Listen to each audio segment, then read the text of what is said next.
বিদ্যাকে প্রাণে মারতে নতুন টোপ দিল কৃষ্ণগোপাল। হ্যাঁ বন্ধুরা, এমনটাই দেখা যাবে। বিস্তারিত জানতে ভিডিওটিতে লাইক দিয়ে চ্যানেলটি সাবস্ক্রাইব করে শুরু থেকে শেষ অবধি দেখতে থাকো। গল্পের শুরুতেই দেখা যাবে বিদ্যা কৃষ্ণগোপালের বস্তিতে আসে। সেখানে আসলে কৃষ্ণগোপাল ফোন করে বিদ্যাকে আর বলতে থাকে, আপনি যেখানে গেছেন সেখান থেকে ঠিক যেদিক দিয়ে এসেছেন সেদিক দিয়ে চলে আসুন, তা না হলে ওখানে থাকলে কিন্তু লাশ পড়ে যাবে, একদম শেষ করে দেব। কোনোভাবেই কৃষ্ণগোপালের খোঁজ করার চেষ্টাও করবেন না। এ কথা শুনে বিদ্যা বলতে থাকে, কি ব্যাপার, আপনি কে বলছেন? আপনি আমাকে এভাবে ফোন করে থ্রেট করতে পারেন না, আপনার আপনার কোনো রাইট নেই। তখন এ কথা শুনে কৃষ্ণগোপাল বলতে থাকে, আমি কি করতে পারি আর কি করতে না পারি সেটা সেটা তোমাকে ভাবতে হবে না। আমি তোমাকে যে কথাটা বললাম সে কথাটা যদি রাখতে না পারো তবে কিন্তু তোমাকে তোমাকে ওখানে লাশ ফেলে দেওয়া হবে। তখন এই কথা শুনে বিদ্যা বলতে থাকে, আপনার যদি এতটাই সাহস হয় তবে আপনি আমার সামনে এসে কথা বলুন, আড়াল থেকে এভাবে বারবার কেন ফোন করছেন বলুন তো। তখনই কৃষ্ণগোপাল বলতে থাকে, ওই বললাম না, যদি সামনে যাই লাশ পড়ে যাবে। তাছাড়া তাছাড়া আমি সামনে যাই না, তোমার যার সামনে যাই সে একদম দ্বিতীয়বার আমার চোখের দিকে তাকানোর সাহস করে না, একদম মাটিতে লুটিয়ে পড়ে। তখন বিদ্যা বলতে থাকে, তার মানে আমি ঠিক জায়গায় এসেছি তাই তো? তাই আমি কোথাও যাচ্ছি না, আমি আপনাকে অবশ্যই খুঁজে বের করবো। ঠিক তখনই কৃষ্ণগোপাল ফোনটা কেটে দেয়। তখন বিদ্যা বলতে থাকে, তবে আমি একদম পারফেক্ট জায়গায় এসেছি। এখানে এখানে কৃষ্ণগোপালের খোঁজ পাওয়া যাবে, এখানে আমি লোকজনকে জিজ্ঞেস করব। এই বলে সেখানে থাকা আশেপাশের লোকজনকে জিজ্ঞেস করতে থাকে বিদ্যা। বিদ্যা বলতে থাকে, এখানে কি আপনারা কৃষ্ণগোপাল বোস নামে কাউকে চেনেন? তখন তখন দেখা যায় একটা মহিলা বলতে থাকে, হ্যাঁ। কেন আপনি এত এখন এখন কৃষ্ণগোপালের খোঁজ করছেন কেন? চিনি না এই বলে দেখা যায় লোকটি সেখান থেকে দৌড়ে পালিয়ে যায়। তখন দেখা যায় বিদ্যা অবাক হয়ে যায়। এরপর আরেকটি মহিলাকে জিজ্ঞেস করলে মহিলাটি বলতে থাকে, এক সময় থাকতো, কিন্তু কিন্তু এখন আর এখানে থাকে না, তাই এখানে খোঁজ করে কোনো লাভ নেই। আর বারবার জিজ্ঞেস করবে না যে এখনকার ঠিকানা, কারণ এখনকার ঠিকানাটা আমি জানি না। তখন তখন দেখা যায় এই বলে মহিলাটি চলে যায়। বিদ্যা বলতে থাকে, আমি তো কিছু বুঝতে পারছি না, এখানে না থাকলে উনি কোথায়, ওনাকে আমি এখন কোথায় খুঁজবো। ঠিক তখনই আড়াল থেকে একটি মেয়ে বেরিয়ে আসে আর বলতে থাকে, আপনি কি কাউকে খুঁজছেন? তখনই বিদ্যা বলতে থাকে, কৃষ্ণগোপালকে খুঁজছি।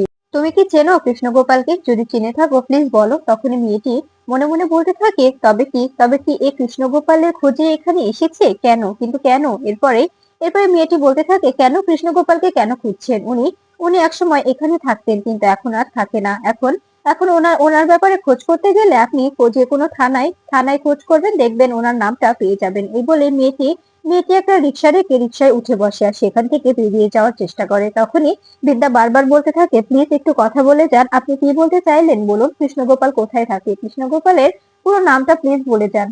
তখন মেয়েটা সেখান থেকে চলে যায়। তখনই বিদ্যা বলতে থাকে, আমাকে আমাকে খুঁজে বের করতেই হবে, আমার আমার আসল বাবা মার খোঁজ আমাকে পেতেই হবে, তা না হলে আমার আর কিছু পরিচয় পাওয়া হবে না। আমাকে সারা জীবন এভাবে এভাবে পরিচয়হীন হয়ে থাকতে হবে, সেটা আমি থাকতে চাই না, কিছুতেই থাকতে চাই না। ঠিক তখনই বিদ্যার ফোনে একটা এসএমএস আসে আর সেখানে লেখা থাকে, কাল পয়লা বৈশাখে শিলান্যাস হবে, শিলান্যাসে আপনি যাবেন না, আপনাকে মেরে ফেলা হবে, আপনার লাশ পড়ে যাবে। এই কথা শুনে বিদ্যা অবাক হয়ে যায়। বিদ্যা বলতে থাকে, এটা কি করে সম্ভব? এদিকে দেখা যায় রাজদীপকে বলতে থাকে, ছি দাদা, ছি, তোমাকে দেখে আমার ঘৃণা হচ্ছে। তুমি তুমি এভাবে এভাবে দু নৌকায় পা দিয়ে চলতে পারো না। তুমি তুমি কি কাশ্যপ ব্যানার্জির হাতের পুতুল, যে তোমাকে কাশ্যপ ব্যানার্জি যেভাবে নাচাবে তুমি সেভাবেই নাচবে? বলো, তুমি কি সেরকম করে চলাফেরা করছো? তখনই পৃথা এসে বলতে থাকে, তুমি তুমি বুঝতে পারছো না রূপ, তোমার দাদা তো সত্যি দু নৌকায় পা দিয়ে চলছে। ও চাইছে একদিক থেকে বিদ্যার বাবা হয়ে উঠতে, অন্যদিক থেকে বিদ্যাকে মারতে, তাই না মিস্টার রাজদীপ চ্যাটার্জি? তখনই রাজদীপ বলতে থাকে, শোনো পৃথা, তুমি আমার সঙ্গে এভাবে কথা বলতে পারো না। আর রূপ, তোকেও আমি বলছি, তুই কিন্তু আমার সঙ্গে এভাবে কথা বলতে পারিস না, এভাবে কথা বলার তোর কোনো রাইট নেই। তখনই রূপ বলতে থাকে, কেন রাইট থাকবে না দাদা? তুমি যে কাজটা করছো সেটা যে তুমি ভালো করছো না, এটা যে তুমি অন্যায় করছো সেটা কি তোমার মনে হচ্ছে না দাদা?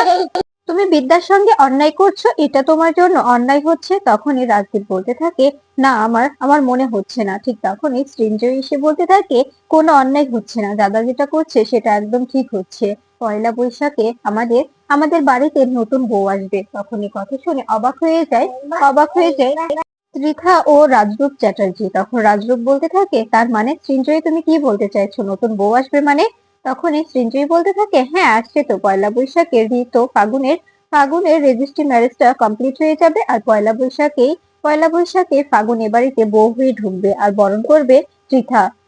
তখন এ কথা শুনে অবাক হয়ে যায় পৃথা। পৃথা বলতে থাকে, সৃঞ্জয়ী মুখ সামলে কথা বল, এসব এসব কি বলছিস তুই? তখনই সৃঞ্জয়ী বলতে থাকে, হ্যাঁ আমি আমি যা বলছি একদম ঠিক বলছি, আমি আমি যেটা বলছি একদম ঠিক বলছি, আমি আমি যেভাবে বলছি একদম ঠিক বলছি, সবকিছু ঠিকঠাক হয়ে যাবে, তোমরা যতই চেষ্টা করো কোনোভাবেই ঋত ও ফাগুনের বিয়েটা আটকাতে পারবে না। তখন এ কথা শুনে রূপ বলতে থাকে, সৃঞ্জয়ী তুমি কিন্তু আমাদের বাড়ির বউ হয়ে অন্য বাড়ির হয়ে কুটকাচালি করছো। তখন এ কথা শুনে সৃঞ্জয়ী বলতে থাকে, কোথায়, আমি তো কিছু করছি না, এটাকে কুটকাচালি বলে না, আমি আমার আমার পরিবারের পাশে থাকছি, আমাদের পরিবারের জন্য যেটা ভালো হবে সেটাই করছি, কিন্তু তোমরা তোমরা করছো না, তোমরা বাইরের একটি মেয়ের জন্য পরিবারের সম্মান নষ্ট করছো, পরিবারের সবার সঙ্গে সম্পর্ক নষ্ট করছো। তখন এ কথা শুনে দেখা যায় রূপ রূপ সৃঞ্জয়ীকে বকতে থাকে আর বলতে থাকে, তুমি তুমি যে কাজগুলো করছো না সৃঞ্জয়ী, তোমাকে দেখে আমার ঘৃণা হচ্ছে, আমার ঘৃণা হচ্ছে যে তোমার মতো মেয়েকে আমি ভালোবেসে একদিন এ বাড়িতে এনেছিলাম, তুমি তো আমার সঙ্গে ভালোবেসে বিয়ে করে এ বাড়িতে এসেছিলে, কই তোমাকে তো বৌদি এভাবে ব্যবহার করেনি তোমার সঙ্গে, তোমাকে তো বৌদি ভালোভাবে মেনে নিয়েছিল আর মাকেও মেনে নিতে বাধ্য করেছিল। আর তুমি তুমি তো বৌদির পাশে দাঁড়াতে পারো, তাই না? বৌদির জন্য তো আজকে তুমি এই বাড়িতে এত সুন্দরভাবে বিলাসবহুল ভাবে থাকতে পারছো, যদি বৌদি না থাকতো তবে তোমাকে এই বাড়িতে কেউ থাকতে দিতে পারতো না, কিন্তু আজকে আজকে তুমি বৌদির বিরুদ্ধে গিয়ে রিতের সংসার ভাঙার কথা বলছো সৃঞ্জয়ী। তখন সৃঞ্জয়ী বলতে থাকে, হ্যাঁ বলছি, কারণ কারণ যেটা যেটা ফ্যাক্ট, যেটা সত্যি সেটাই বলছি, ফাগুন এ বাড়ির বউ হয়ে এলে আমাদের আমাদের পরিবারের জন্য সবার জন্যই মঙ্গল হবে, সবার জন্য অনেক ভালো হবে, কিন্তু কিন্তু তোমরা বুঝতে পারছো না, আমাদের পরিবারটা জলে ভাসিয়ে দিচ্ছ তোমরা। তখন তখন দেখা যায় পৃথা বলতে থাকে, কি ব্যাপার, তোমার তোমার বোন তোমার এসব বলছে, তুমি কোনো কথা বলছো না? সৃঞ্জয় যে কথাগুলো বলছে সেগুলো পুরোটাই ভিত্তিহীন, তোমার মনে হচ্ছে না তুমি এভাবে এভাবে বিদ্যাকে বাড়ি থেকে সরিয়ে দিতে পারো না? তখনই দেখা যায় বিদ্যা এসে বলতে থাকে, আমার পাশে কাউকে দাঁড়াতে হবে না, আমি আমি নিজের লড়াইটা নিজেই লড়তে পারবো, আমাকে আমার জন্য কাউকে কাউকে কোনোভাবে লড়তে হবে না, কোনো স্যাক্রিফাইসও করতে হবে না। এ কথা শুনে দেখা যায় অবাক হয়ে যায় রূপ ও পৃথা। রূপ বলতে থাকে, বিদ্যা তুমি কখন এলে? তখন বিদ্যা বলতে থাকে, এই মাত্র এলাম, আপনারা চিন্তা করবেন না, আমাকে নিয়ে কাউকে ভাবতে হবে না, আমি একদম ঠিক আছি, আমাকে আমাকে কোনোভাবেই কারোর হেল্প করার প্রয়োজন নেই। মিস্টার রাজদীপ চ্যাটার্জি উনি উনি মিস্টার কাশ্যপ ব্যানার্জির কেনা গোলাম হয়ে গেছে, মিস্টার কাশ্যপ ব্যানার্জি যেভাবে চলতে বলবেন উনি ঠিক সেভাবেই চলবেন, তাই না মিস্টার রাজদীপ চ্যাটার্জি? তখনই দেখা যায় রাজদীপ বলতে থাকে, বিদ্যা তুমি কিন্তু ভুল বুঝছো আমাকে। তখনই বিদ্যা বলতে থাকে, না আমি ভুল বুঝছি না, আমি একটা শেখরের খোঁজে আছি, আমি আমি যে মিশনে আছি সেই মিশনটা আমাকে সাকসেসফুল করতে হবে, আমার আমার শেকড়টা আমাকে খুঁজে বের করতে হবে, আমার পিতৃ পরিচয় আমাকে খুঁজে বের করতে হবে, আমার মাতৃ পরিচয় আমাকে খুঁজে বের করতে হবে। তখনই চিন্তাই বলে উঠে, তোমার আবার পরিচয়, যার জন্মের কোনো ঠিকই নেই সে আবার পরিচয় খুঁজছে। তখন তখন দেখা যায় বিদ্যা বলতে থাকে, আপনি কিন্তু আমাকে ইনসাল্ট করে কথা বলছেন, আপনার আপনার এভাবে কথা বলার কোনো রাইট নেই। তখনই দেখা যায় রূপ এসে বলতে থাকে, বিদ্যা তুমি তুমি কেন বুঝতে পারছো না, তোমাকে এরা ট্র্যাপ ফেলার চেষ্টা করছে, তোমাকে যে শিলন্যাস করাতে চাইছে, তুমি তুমি একদম শিলন্যাসে যাবে না, তোমার মনের অবস্থাটা তো আমরা বুঝতে পারছি, তাই না? আজকে দুদিন হলো তুমি একটা বড় ধাক্কা খেয়েছো, এরপরে তুমি ওই শিলন্যাসে কিছুতেই যাবে না। তখনই বিদ্যা বলতে থাকে, আমি আমি সবটাই করব, আমার বাবা মাকে খুঁজে বের করবো, শিলান্যাস আমিই করব। তখনই সৃঞ্জয়ী হাসতে থাকে আর বলতে থাকে, তোমার বাবা মাকে তুমি কোথায় পাবে? তোমার বাবা মা কি আছে বিদ্যা? তোমার বাবা মা যদি থাকতো তবে তোমাকে এভাবে এভাবে অন্যের কাছে দত্তক দিত না, তোমাকে নিজেদের কাছে রেখে দিত।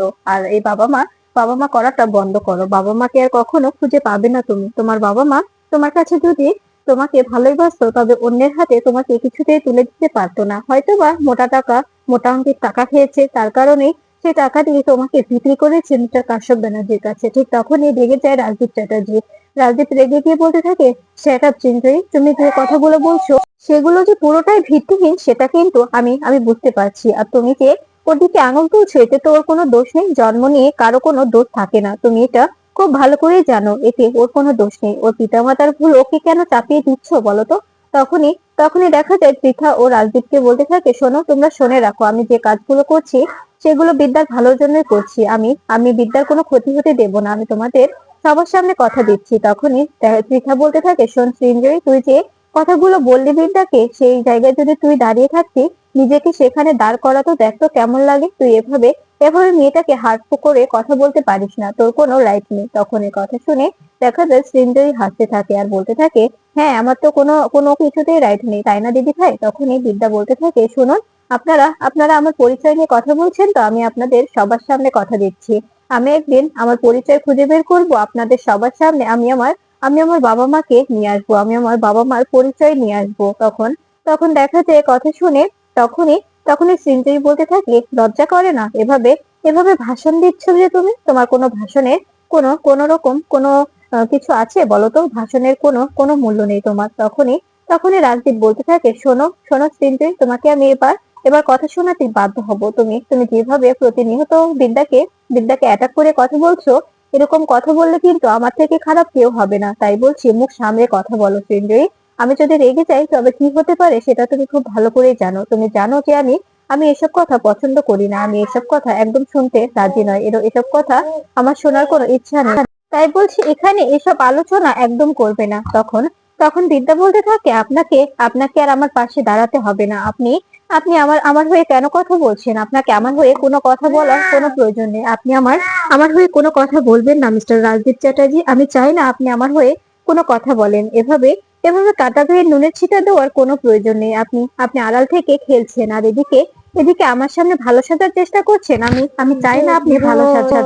আমার নিজের লড়াইটা আমি নিজেই লড়তে পারবো। আপনারা খেলছেন তো খেলতে থাকুন। দেখুন দেখুন প্রফেসর বিবি এখন নিজেকে কি তৈরি করে। এই বলে বিদ্যা উপরে চলে যায়। এরপরে দেখা যায় বিদ্যা নতুন লুকে নতুন সাজে কলেজে আসে। এটা দেখে অবাক হয়ে যায় পুরো কলেজ কর্তৃপক্ষ।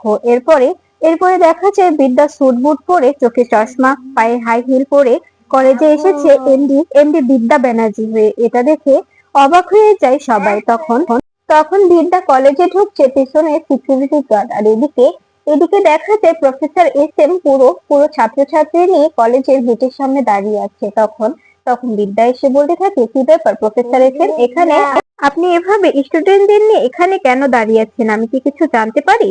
তখন এ কথা শুনে প্রফেসর এস এম বলতে থাকে, প্রফেসর বিবি, আপনি আপনি নিজের রূপটা দেখিয়ে দিলেন।